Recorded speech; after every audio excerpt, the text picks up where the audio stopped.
So UGArden got started actually about 10 years ago. May was our 10th year anniversary, so it was 2008, and it was started by a group of students who just wanted a place to grow their own food. And they wanted to do it on campus, but people were a little bit nervous about, what is this going to look like? Are we going to have to put a building on top? Well, there would be kids everywhere in front of bulldozers, so they were freaking out. This facility was already here. The greenhouses had been built here at that time. This was all animal sciences property, and they had just built a new farm. So the land was kind of being vacated.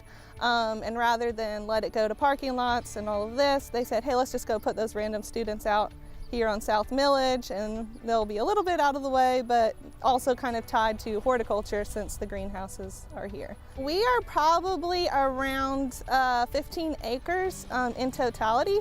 We only have about 2 acres of mixed vegetable production in any given season. We do a lot of crop rotation, so even though we have a lot of acres in total, we're not always farming on them because we're giving the soil rest and rotating through different fields for different seasons. We have maybe about an acre of mixed small fruits, blueberries, blackberries, and that sort of thing.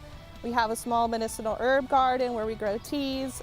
We do shiitake mushrooms. We've got space for student research projects. We're doing a wildflower study, so there's a little bit of everything kind of going on out here. I think it's incredibly valuable because it gives the students a space where they can kind of put what they're learning in the classroom to action.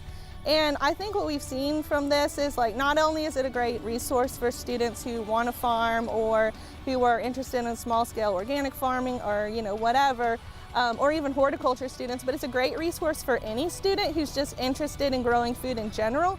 I think the majority of students we've seen out here are actually non-majors, so they're history majors, they're business majors, they're nutrition, they're geography, and when we talked to them why did you want to come out here, they said, well, I want to know how to grow food. I grew up in Atlanta. We had, a subdivision type house, a little postage stamp backyard.